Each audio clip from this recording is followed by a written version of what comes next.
Dans cette formation ISC, on va vraiment amener le côté ingénieur de l'informatique. On va descendre très bas niveau sur comment fonctionne un système informatique, comment fonctionne un ordinateur. On va apprendre à raisonner pour résoudre des problèmes complexes. Dans cette filière-là, j'ai travaillé sur ce bac à sable à réalité augmentée. Ce bac à sable est composé d'une caméra de profondeur qui va capturer la topographie du sable. On a aussi un beamer qui va projeter sur le sable une image. Et pour finir, on a un ordinateur qui va faire les différents calculs. Là, on a donc une application qui utilise la bibliothèque logicielle que j'ai créée. Cette application-là, en fait, elle affiche les courbes de niveau. Donc plus c'est rouge, plus c'est haut, et plus c'est bleu, plus c'est profond. Et entre ça, il y a un dégradé. Et cette application-là, elle est donc en temps réel. Et donc on peut venir et modifier la topographie du sable. C'est une autre filière de l'école, qui sont les architectes du paysage, qui nous ont fait part de cette technologie en disant on a vu un truc comme ça qui existe et on aimerait pouvoir avoir un objet similaire. Et en fait, ces architectes du paysage, eux, ils auraient un besoin autour d'un bac à sable en réalité augmentée pour pouvoir représenter différents terrains directement sur une plateforme comme ça. Dans le monde actuel, c'est vrai que l'informatique est partout, dans tous les domaines. Donc du coup, ça veut dire qu'il y a énormément de programmes qui doivent être faits pour répondre à tous ces besoins. Et pour faire tous ces programmes, on a besoin d'informaticiens.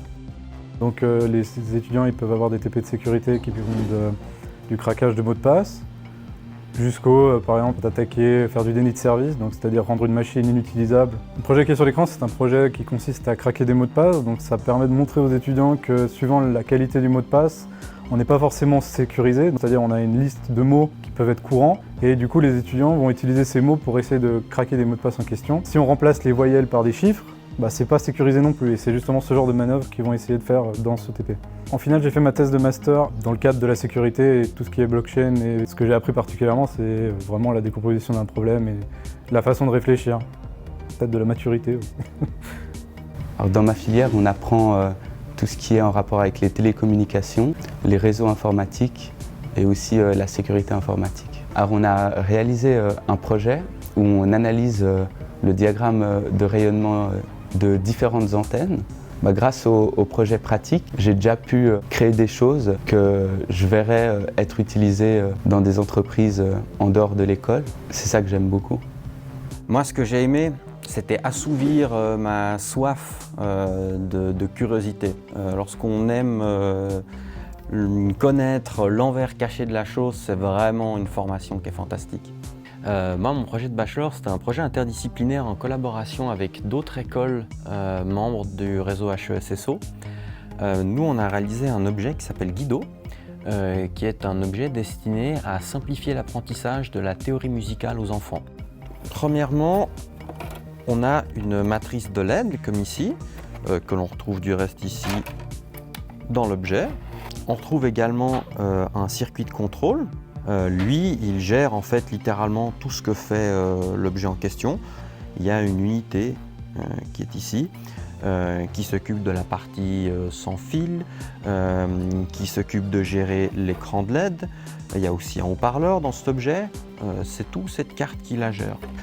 L'une de mes parties, tout du moins, c'était le design de l'écran qu'on voit ici, qui est une matrice en fait de LED. Chacun des petits carrés noirs là, ça représente un point, un pixel si vous le voulez bien, que l'on peut allumer dans n'importe quelle couleur. Je suis entré dans cette école pour faire des études, je suis ressorti en ayant fait plein de projets qui m'ont amusé, et ça c'est fantastique. Parce que EPIA, c'est le premier endroit où je me suis amusé en faisant mes études. Et ça vaut tout l'or du monde. Donc, dans le cadre de mon projet de bachelor, on a développé un système de lampes connectées. Donc chacune des personnes aurait une des deux lampes, et en fonction des mouvements qui s'effectuent devant une des lampes, ça fait réagir l'autre lampe. Et avec des jeux de lumière et puis des mouvements que la lampe ferait, on pourrait un peu retracer la présence d'une personne chez l'autre. Donc il y avait tout le côté design de PCB, design de circuits électroniques, donc le côté mécanique comme j'ai dit, donc comment est-ce que la lampe elle bouge, mais ensuite on a aussi eu le côté programmation du firmware de la lampe, donc toute la communication Wi-Fi, le Bluetooth, la configuration initiale, tout ça c'est de la programmation plutôt, mais sur système embarqué. On développe une compréhension assez intuitive de ce que c'est un ordinateur et comment ça fonctionne au niveau de son système vraiment.